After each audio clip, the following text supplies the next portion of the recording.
Hello friends, I made this form. My name is Lauren and today is another collective reading.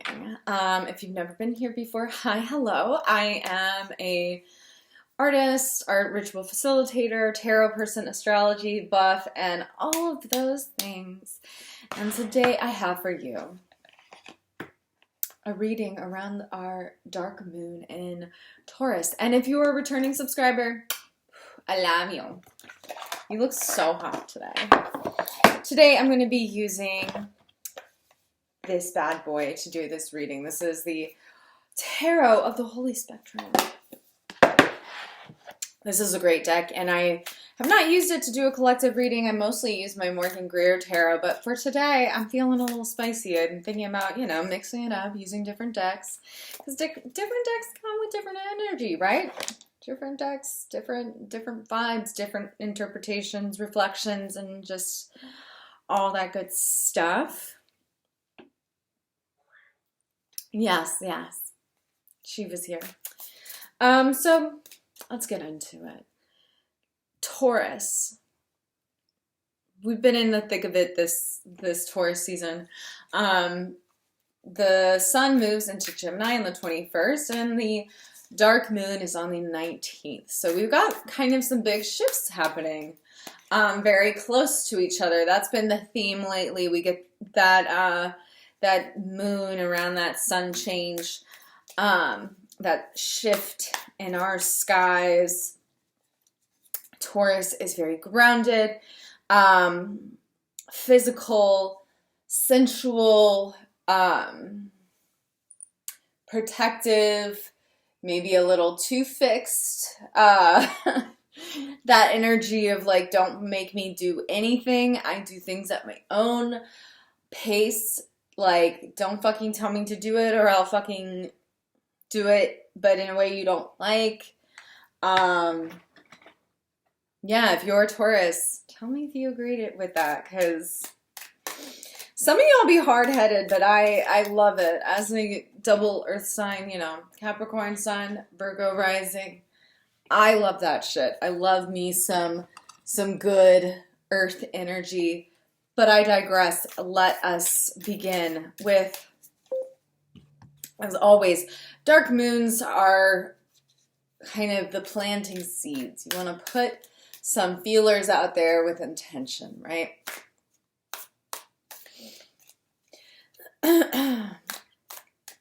This is when we till the soil. We put our fingers in the earth and decide where we are putting those seeds. And of course, this is really important thinking about this archetype because we are literally in the thick of spring. Okay? We meet that mutable energy of Gemini that brings us into summer. And so sometimes we might have this feeling of we need to create really good structures moving forward, right? We are in the first earth sign of the zodiac, so there's a lot of focus on creating a good foundation. And of course, that comes with this idea of like, don't rush me. I'm doing things in my own fucking time, and if you rush me, I will fucking make you shut up. But I digress. Let's start with our first collective card around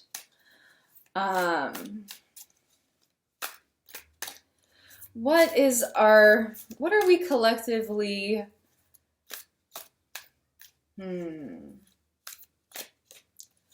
collectively, what are we working on building? This is collective reading, so collectively, what are we working on as far as a foundation? Foundation. What is our foundation for this dark moon?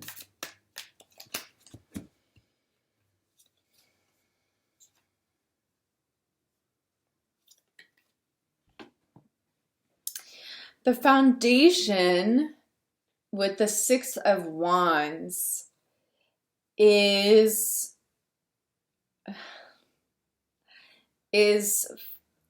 what is the right path home. Okay?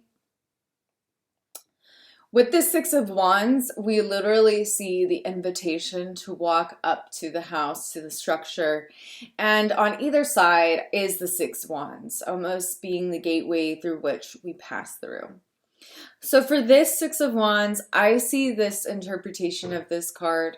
I see this card as the coming home is not so much a victory, we're all winning. It's much more softer than that. It's more of we are stepping through a gateway and returning back to ourselves. So the foundation we are building on is a foundation of the path that brings us home. And when we see wands, this is a big creative energy. This is our soul's energy. This is our soul's path. This is our soul's light. This is our soul's returning to that childlike wonderment in a way that is not hyper fixated on, okay, I need to go home. We are deciding what home looks like. And so we are being welcomed. We are celebrating the homecoming, right? And that welcoming, that victory that is finding ourselves and really like settling with that. We are not just here to exist, we're here to thrive. And the Six of Wands in this deck, you know, the lights are on in the house one, and we have this gateway that is opening to us. So we are here to rise up and stand tall into the place we know to be the right one. So the foundation of what we're building is the road home. The road home for all of us is going to look different, obviously, but thinking about where is the path back to ourselves. Collectively, how do we nurture this path? How do we nurture this path home?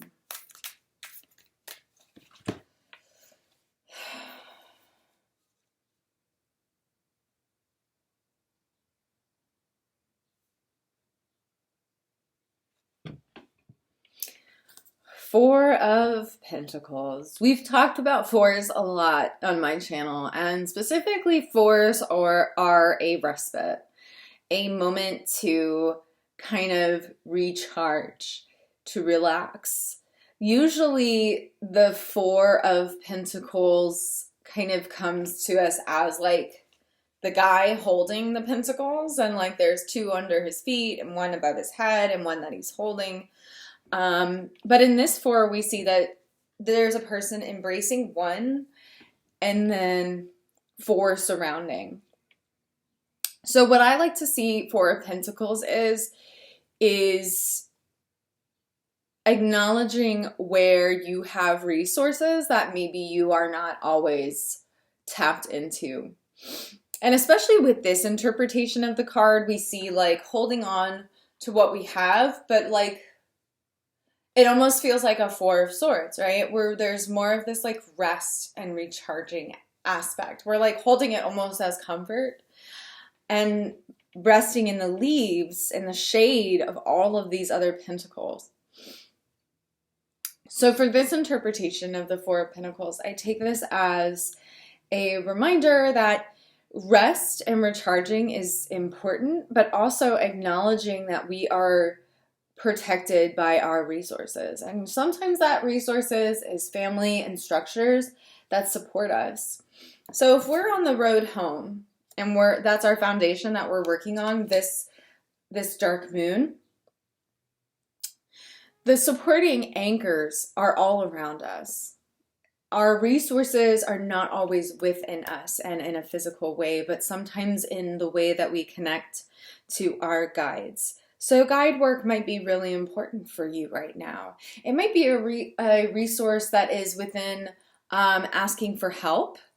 It might be the resources that, as I've shared in other interpretations of the Four of Pentacles, under our feet, are within the branches of the shady tree, that within the structures that are like, that hold us and protect us without us like actively being aware of it.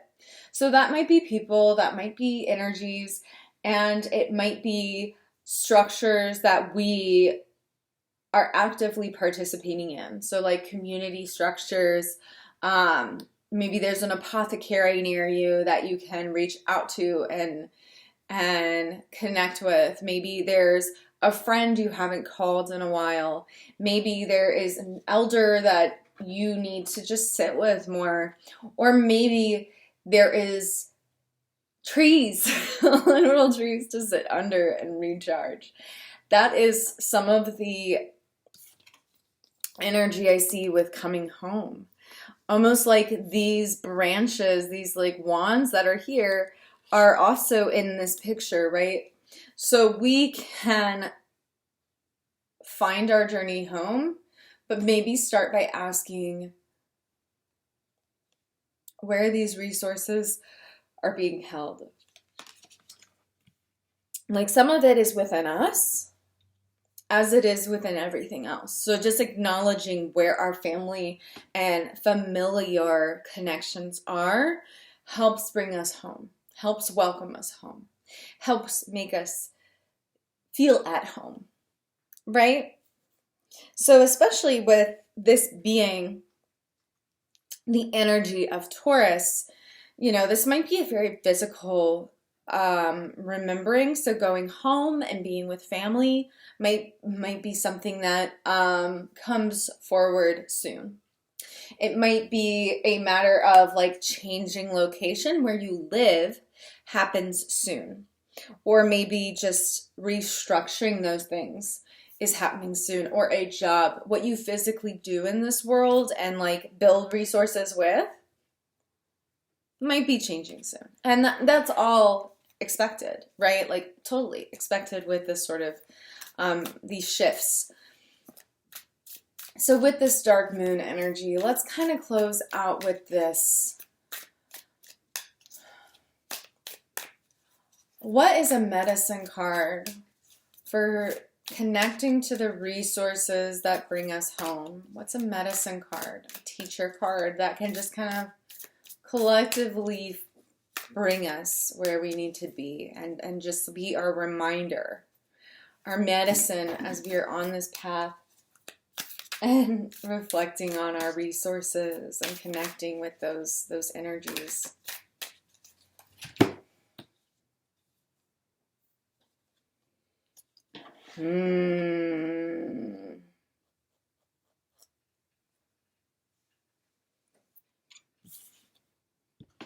Shiva, I don't know what you're going after, but you gotta let it go.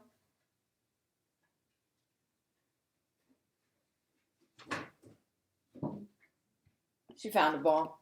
Okay, it's 10 of Cups. It's 10 of Cups, y'all. We see people around a fire at night, and the constellations are all the 10 of Cups. So what does this mean? The medicine is within the heart. And the heart might be asking you to specifically connect to a spiritual space more.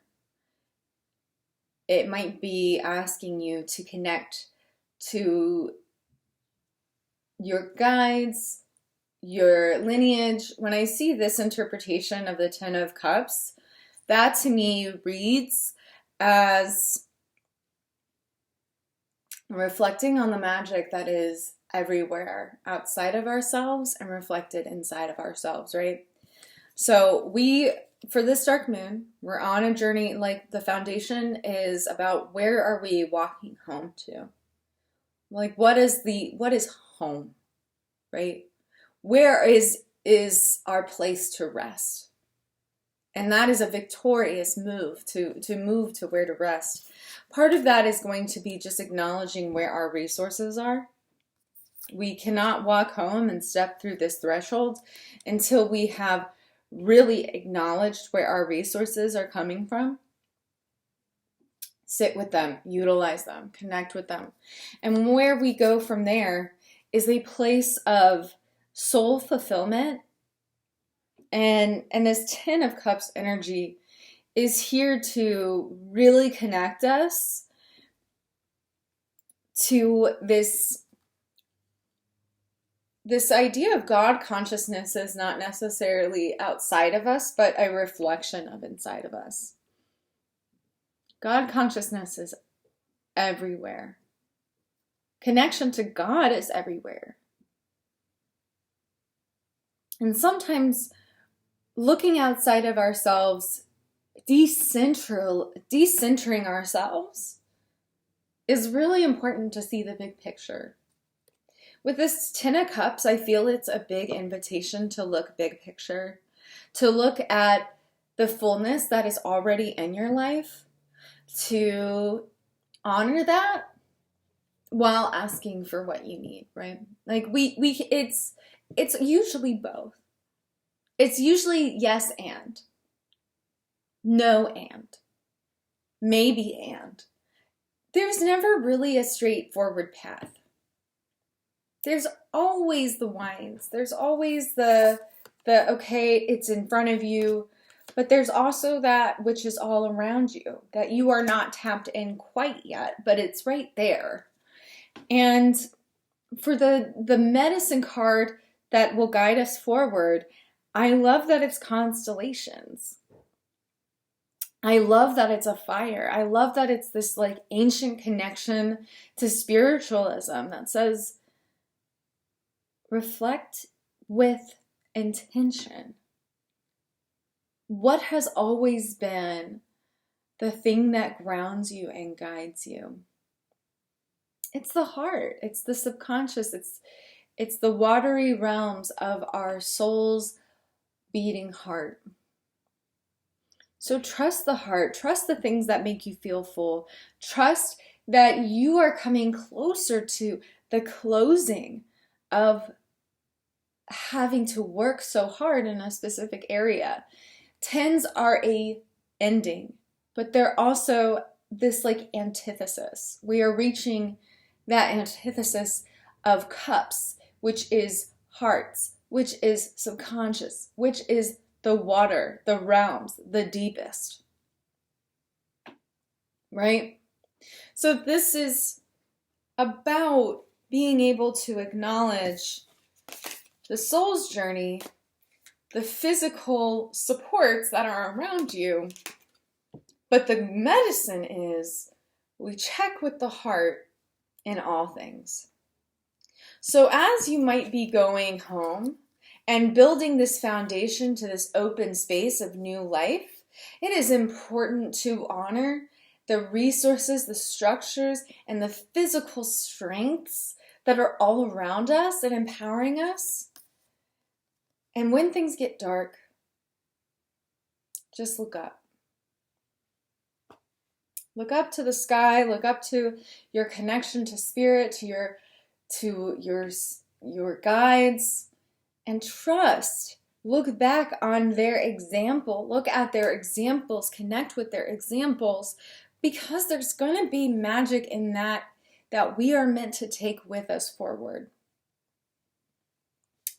I hope that is helpful. I hope you have the best new moon ever, dark moon in Taurus. If you enjoyed how I read and you want to work with me, of course you can hit me up in the link down below in my link tree. I also have a Patreon where art is ritual. We do monthly rituals around astrology, tarot, and just using art as a spiritual practice. I also have a podcast where I talk to artists with spiritual practices, and if you're interested in any and all of those things, links down below. Until next time, friends, I love you. Bye-bye.